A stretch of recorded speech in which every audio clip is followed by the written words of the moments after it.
What if you knew you were enough? What would your life look like? What would love look like? This is the Enough Factor broadcast, where we're redefining what makes you enough in life and in love. Now here's your host, Suzette Birnall. But welcome to Enough Factor podcast. It's season 2, y'all, and our mission is to help you redefine what makes you enough on your own terms. In fact, this season we're raising the bar from enough to more than enough. And we're doing it by amplifying 3 critical factors: your voice, your value, and your vision. And helping me today is none other than the creator and host of Her Business, Her Voice, Her Conversation podcast, Margo Lovett. Now, let me tell you something about Margo. Margo and I met online at WOC Podcasters, which stands for Women of Color. It's a Facebook podcasting group, and there was an invitation to post if you were looking for podcast guests. And so I talked about Enough Factor podcast and what I was looking for and all that stuff, and Margo answered.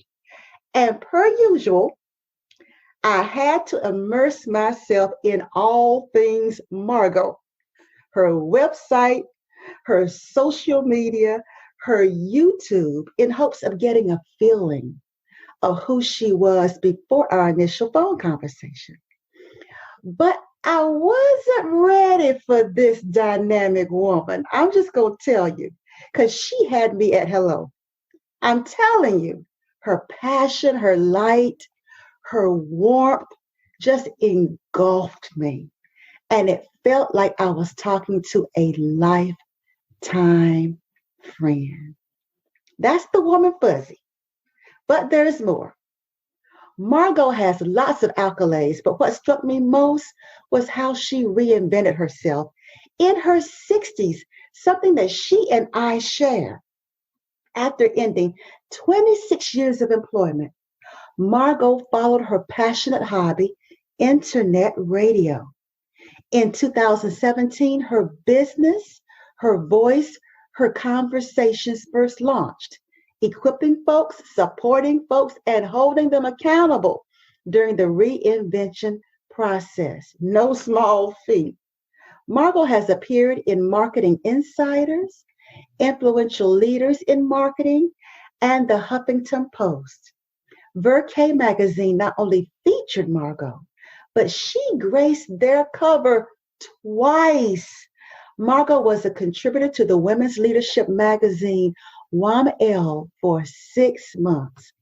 But most of all, Margo is proof positive that reinvention looks good at any age. So it gives me a great deal of pleasure to welcome to my virtual living room, Margo Lovett. Hi, Margo. Hello, Suzette. Oh, hello, dear lady. Oh, how I have looked forward to the continuation of our conversation. Because I got to tell you, girl, it got so juicy. Yes, I was like, I should be hitting the play button right now.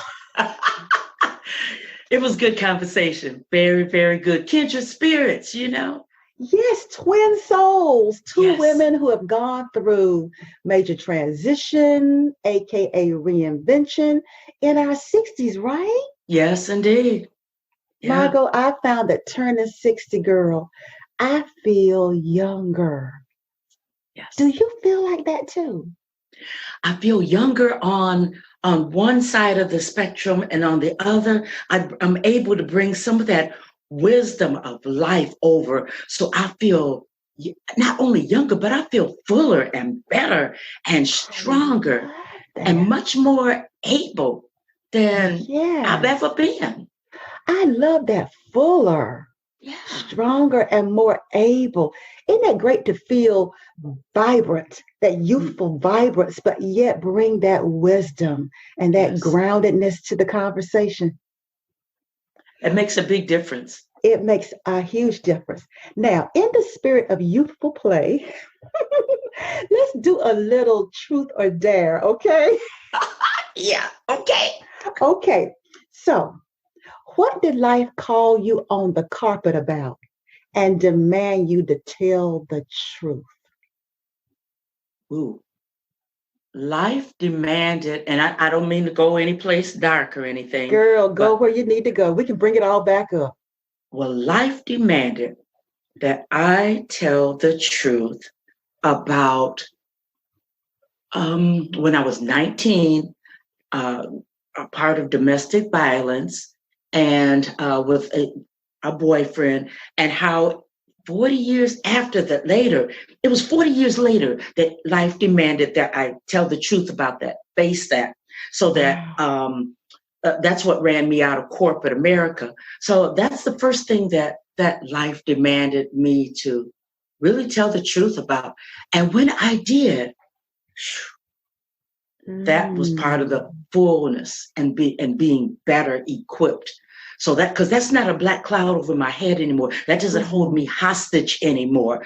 And I was doing an interview, as a matter of fact, the CEO of Vercay Magazine, and I thought that we were just going to talk about reinvention, but he's so skilled and he is so crafted that he led me down this path. He already had it, the cobblestones on out, and my spirit was able to go down that path and tell my story. And do you know, it trended on LinkedIn, and it still is listened to by a lot of people because I just told my truth.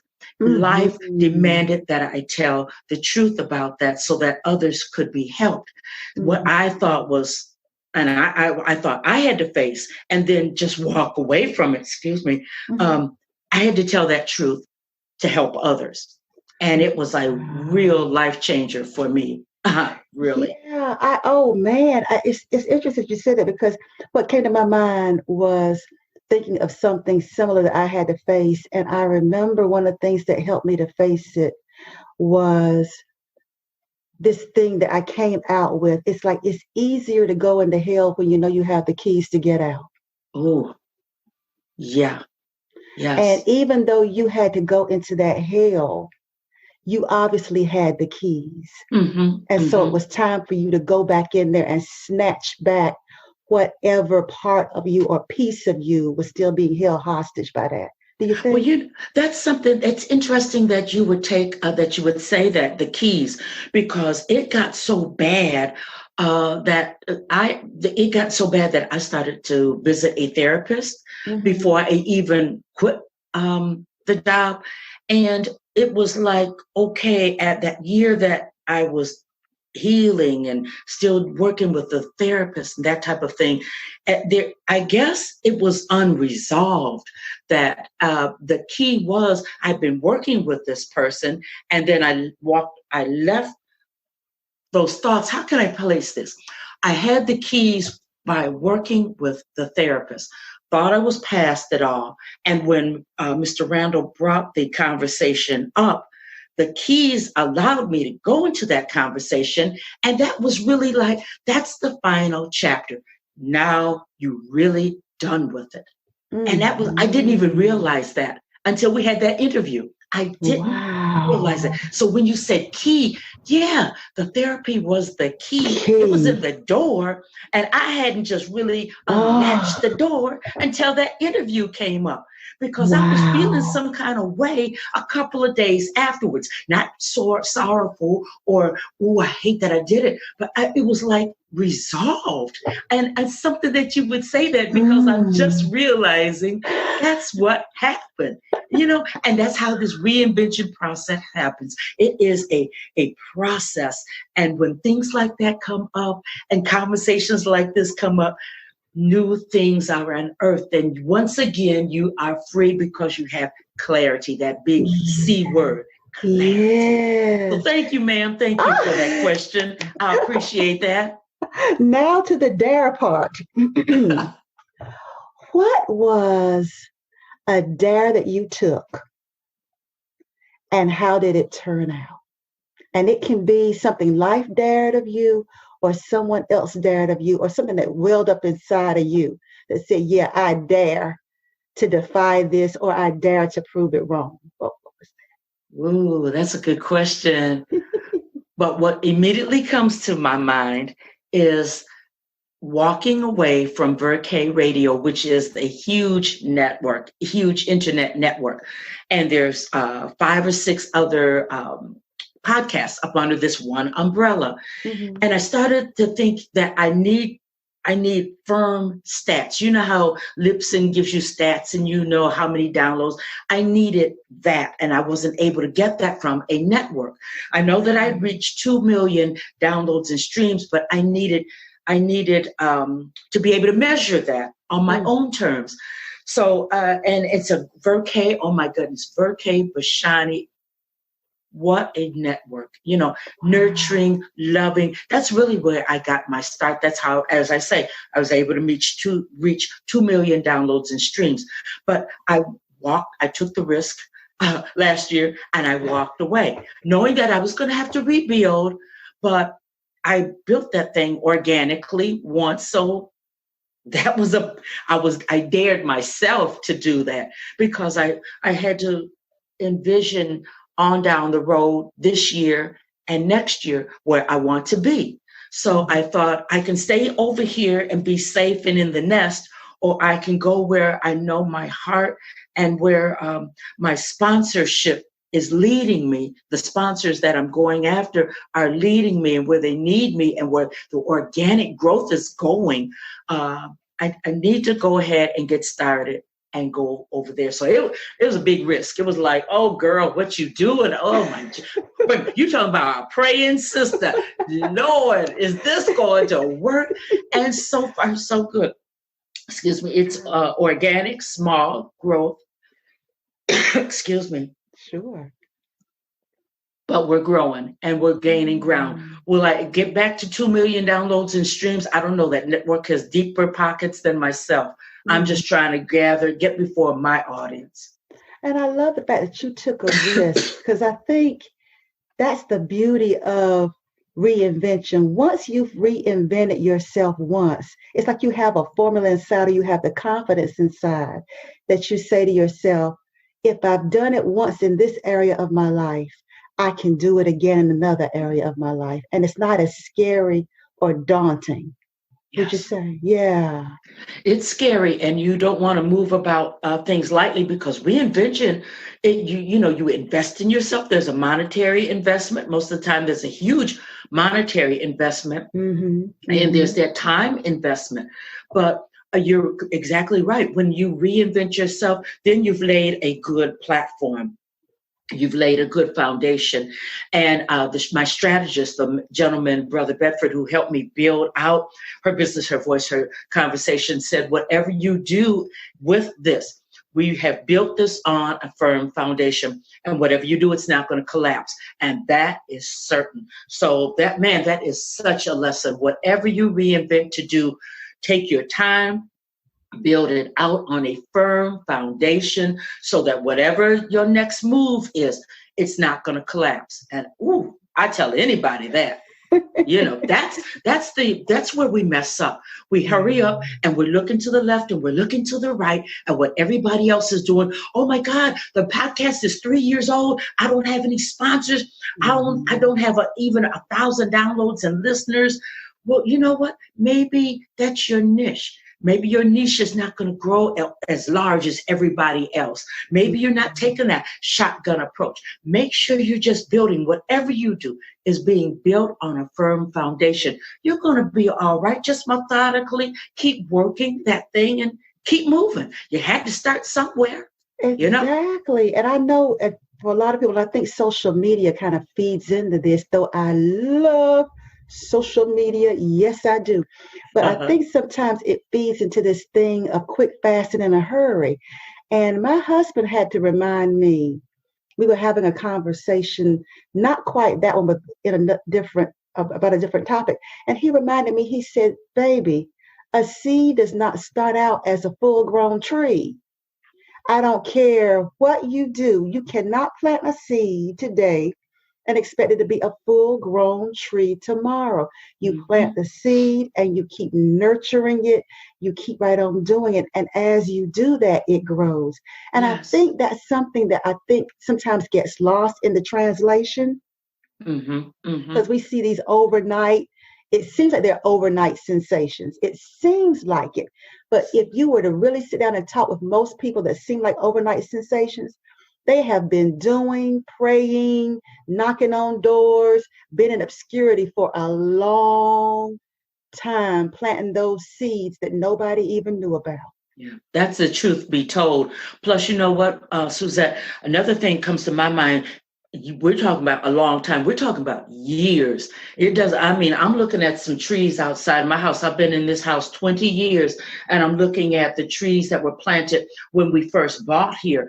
And we didn't have trees that with leaves and that offered shade overnight. Years grooming and seed feeding and all of that. Plus, you know what else we have to watch out on social media? And I happen to love social media also. But we live in an age where you can buy anything, and I hate it. You can buy likes. You can buy reviews. And I don't like that. I don't subscribe to that, but so many people do. So when when we talk about some people, these overnight successes, or I made Apple Podcast #1, I'm always kind of leery about that. I'm just down for the slow grow. It's okay with me. Yeah, because organic lasts. I was contacted just the other day by someone who was doing online summit. And she was saying, all the beautiful things. Oh, I saw your work. Oh, all the right things that I was like, this might be a very good match. But then I said, what life has taught me is to vet that person just as much as they're vetting me. Yeah. And I said, well, tell me what your requirements are.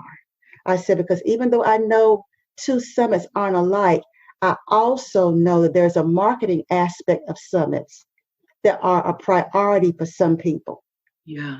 I said, and I want to make sure that our values are in alignment about your being on your summit.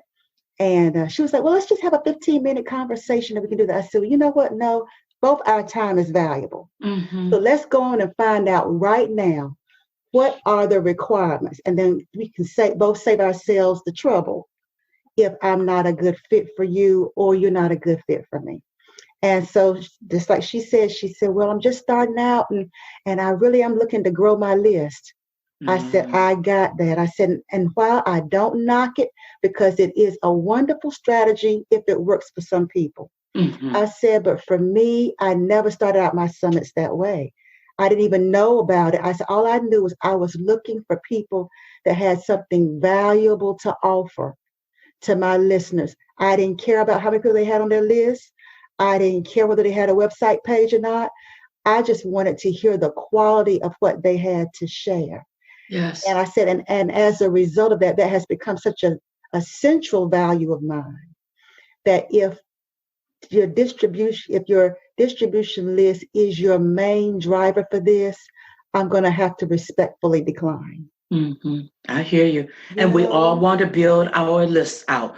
And because we don't own Facebook, we don't own LinkedIn. If we get in Facebook jail, we don't have access to folks. If something happens with LinkedIn, I totally agree with what you're saying. It's this human aspect of it and the thing of relationships. And that's where I got in trouble last year. In 2019, I met so many wonderful, awesome people. And I got so disorganized with keeping up with people that brought so much value to my life. And I really wanted to keep the wheels rolling and sow into their lives. And everything just snowballed. So that's exactly where I'm at, trying to not build a list, but stay in contact with folks on the list and bring value. That's like, holy cow, Jesus. That's it. Because I mean, huge. That is huge. It is huge. And it's so huge that you have to really like stay focused on what is it that I want to give to people, because after a while, if your list gets so big and people give you all their feedback, and not to knock it, because I believe with our voice is not just for us fo and no mo. It's global. That's why we're doing it the way we're doing it. But at the very same time, sometimes you can have so many people in your ear telling you what they want, what they like, that you forget the real reason or the authenticity of your message and what you're supposed to put out there in the world. And that's why I'm so glad we're talking, because I know you're the podcast queen, lady. I love it. I really love it. And you know what? The power behind it. And women of color, it's time, especially us boomer women, we have so much to bring. See, this conversation is totally unscripted, so we have a richness, and we're not out to prove anything. Yes, we know that we have an audience that we are glad to sow into, but no, we're not so quick to want to shift our message. Oh, this week I'm over here with this person, and next week I'm over here with this person because that's what they said they need.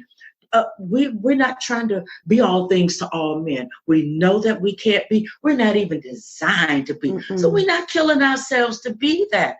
I myself, I know that my message is to bring people, bring information, how-to information, instruction, information, and inspiration to boomer women leaving corporate or have left corporate, and they want to be podcasters. They want to get their book out, or they want to launch that business. And other than that, I'm not the show to listen to. I'm not the person to reach out to, and I'm fine with that, because that's big to me. And to cover that's my territory. That's where I'm supposed to be. So, wow, you're so necessary. Margo, you are so necessary, because there's so many of us women who are finding ourselves needing to reinvent. And sometimes one of the biggest things I think for a lot of us is wondering if we can do it. Yes. If we're enough. So can you talk to that about how you help people to discover that enoughness, to get that motivation to reinvent themselves? And if podcasting is their niche, to really launch into it? Well, you know what? I'm glad that you spoke to being enough, because I think we all, that comes to our minds, especially when we're beginning to write a book. Who's going to buy it? What am I going to say? How transparent should I be? I mean, and what happened to me in corporate, I didn't even put that in my first book. I wasn't covering that. No way, no how. I just talked about going into this was after the process and the steps that I took to reinvent myself. So when people ask me, I ask them about their why. For me, it's always honestly write down your why. Why am I starting this podcast? Why am I beginning to write this book? Why do I even want to? It's even bigger than who your audience will be, because if you aren't secure in your why, when the push comes to shove and you don't want to write, or people aren't listening, seemingly listening, not paying attention, as my strategist says, be careful with that, because somebody's always watching you.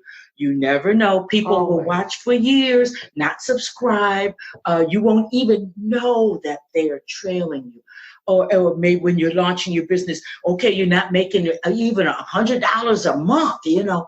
What is your why? Always visit your why, and that will help bring you back to I'm enough for this, because the why is always wrapped up in passion and your grounding. That's what I found. The why. And God gave me this excellent voice, and I have to always bring it back to me. Yes. God gave me an excellent voice. he brought me out of corporate so that I would have enough grit and gumption to do this. He gave me the name of my podcast, Her Business, Her Voice. Really? Yes. Wow. All I knew was it was time to get back to this thing that I've been doing as a sideline hobby to keep my sanity in corporate. But when it was time to get back into it, I said, okay, God, what's the name of this podcast? And I literally had to jump out of the bed, Her Business, Her Voice, Her Conversation. I heard it in my head. I learned to keep a notepad and pen by my bed. I wrote it out, told my strategist, this is the name of the show. And we started out from there. 2 months of just laying that foundation. January, we said, okay, we're going to launch. It wasn't 6 months, a year of planning and getting this thing together. It was like, no, we have the name, we're doing it. So you have to, that always goes back to my why. What are you equipped to do and undeniably equipped to do? Wrap that up into your why when the going gets rough and somebody's questioning and you're questioning and you're looking around and ooh, they look like they're way ahead of me and even some of your entrepreneurial friends. But then it comes back to how long have they been in business? How many books have they written? How many podcasts do they have out? You know, and nobody's going to be able to do what you do like you do it. Because you are the one. You are the one. And you're not just enough. You're more than enough. Yes. Do it. Because if you were just enough, then that wouldn't change the world. But the more than enough that's you is what's shaping the world. Have you found that the why has to sink from an intellectual level or a comparing myself to everybody else level to that deeper, what is it? Someone called it that gritty why, in order for people to really launch out and reinvent themselves in that way? You know what? And this comes to a chapter that I have in my book, and it came from the therapy. Before your why, my why is anchored in the fact that I took the time and invested in getting the wolves and the owls and the bears, doing that inside work. Because if you don't do that inside work, and it's a continual thing, and people saw it unearthing again, as we talked about, that key. But you have to work with that stuff for your authenticity to come up like a geyser, for your why to be firmly anchored in that foundation that is not going to collapse. It's all a part of that organic growth. And it does begin with you. I don't care what anybody says. It's all an investment. And I believe it. Deep look. Yeah, you can. This reinvention is not for the chicken butt. It is not for the cheap state. Hello. It's not for the person that is overly fearful. It is not. You know, it's not for a person who doesn't want to rock the status quo of themselves and even others, because we are creatures. I guess everybody knows by now, I'm saved. I love the Lord. And we are always unveiling and becoming. We are, as Michelle Obama, we are always becoming, discovering who we are, the depths of our power, the depths of I am enough. I am more than enough. And that is a peeling away and a discovery, and it doesn't come overnight. But we have to start there so that our roots go down deep and our why is anchored in what we know. We just know, and nobody can take that away from us.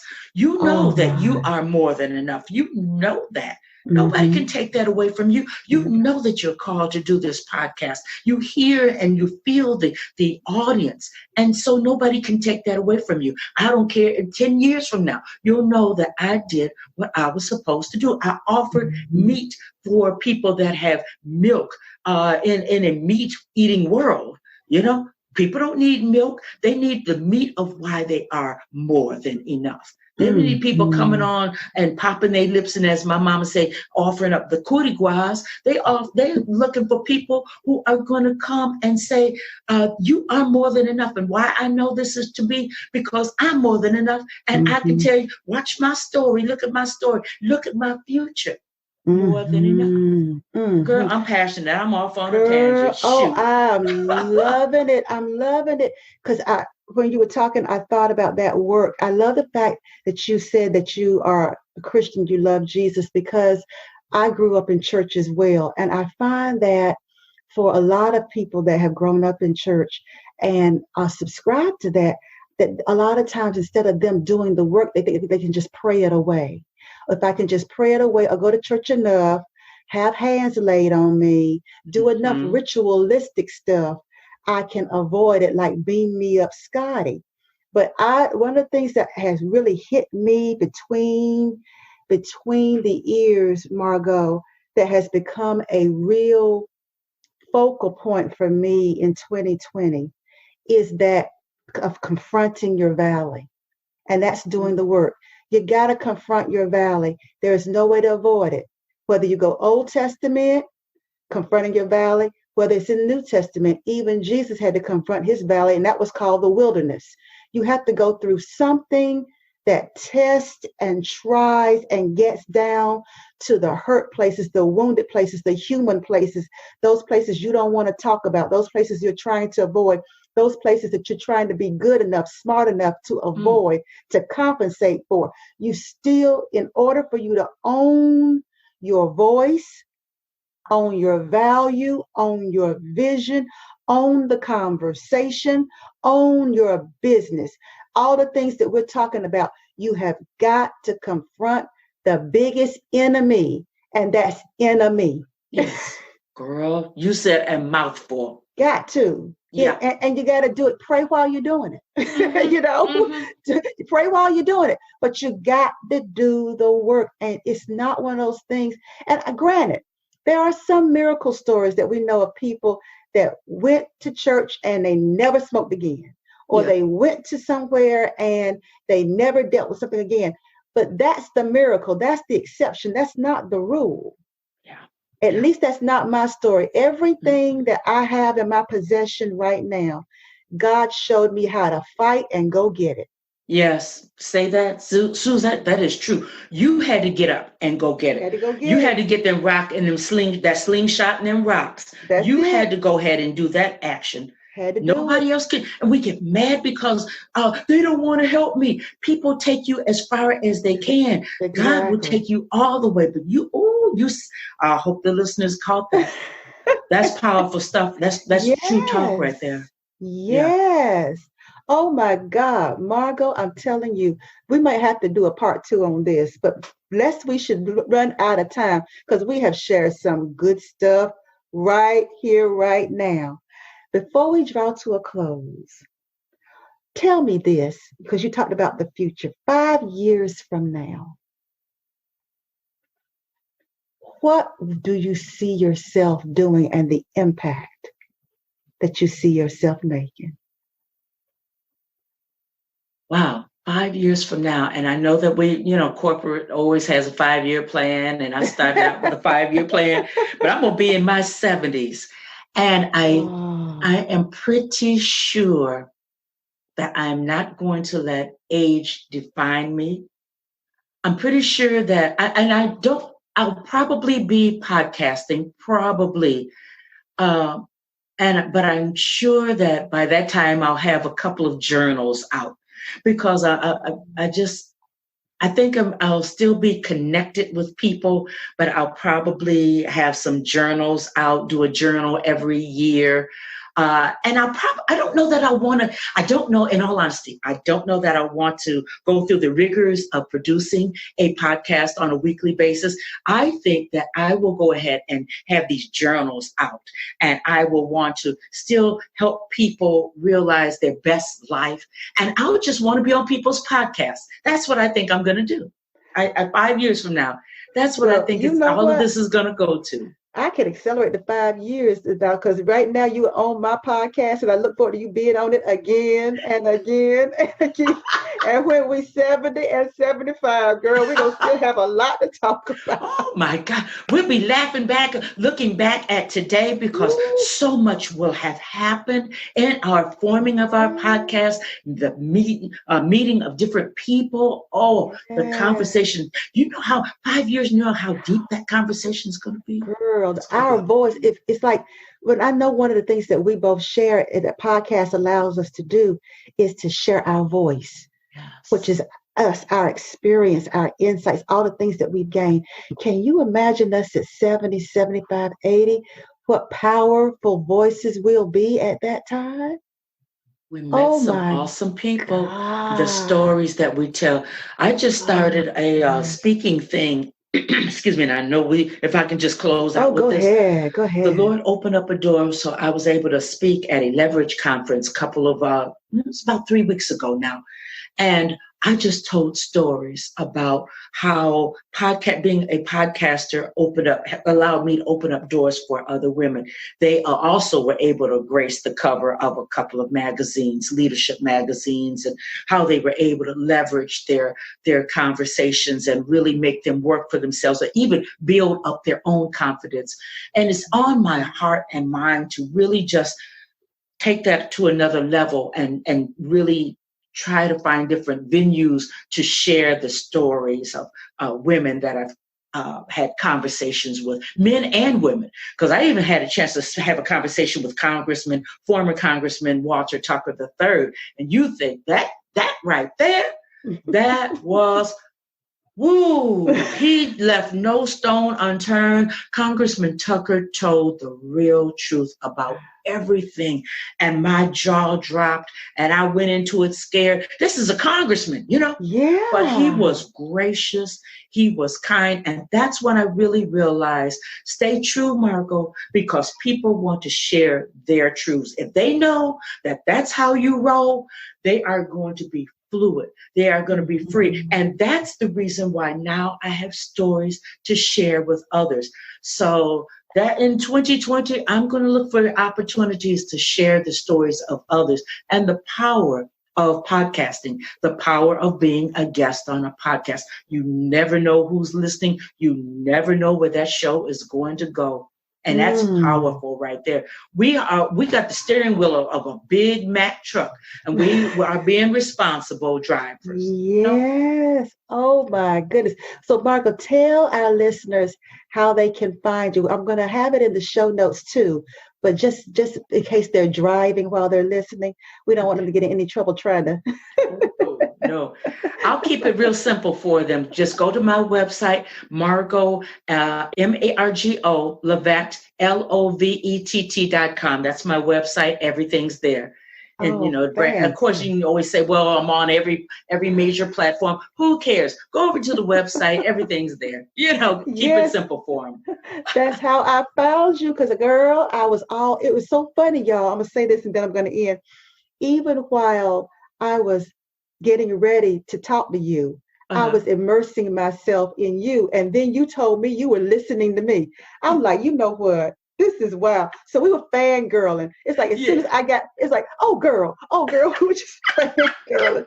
Because girl, you are so wonderful and so necessary. And I feel absolutely blessed to have met you. And I feel honored that you would agree to be on my podcast. I feel the same way. And I know we got to close and oh my goodness, but I need to let your listeners know that we feel this energy and synergy, which is so very real to the point where, and it's not because you honored me to be on your show. I am very honored to be here before your audience because you're like me. You're very protective of your audience. Yeah. But I feel that we still have conversation. So as we spoke of the panel discussion on Her Business, Her Voice, Her Conversation, I'm going to pair you with one other person. And if you think of somebody who would be good for the lineup, let's have a conversation, a panel discussion where we just talk about being enough.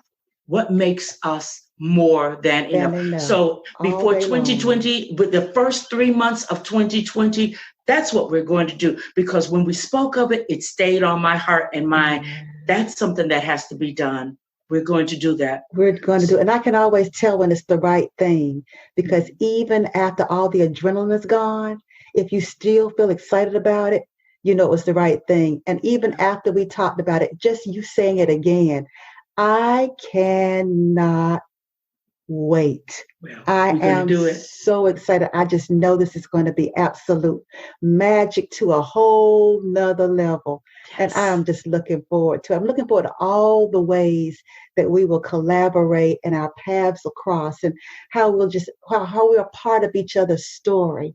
Yes. That this 2020 story in our lives could not be written without us coming together. And so right. I feel blessed. And so listeners, we thank you so much, Margo. Thank you so much for sharing your gems, your nuggets. There's so much more. I'm going to have even more about you in the show notes. But y'all remember, you're worthy. You're worth it. You are more than enough. Bye. You have just listened to the Enough Factor podcast with your host, Suzette Vernon. To get notified of new episodes or to dig deeper into today's topic, become a subscriber. And while you're at it, tell us how we're doing and what topics you're interested in. We appreciate your feedback and your reviews. Until next time, remember, you are worthy, you are worth it, you are enough.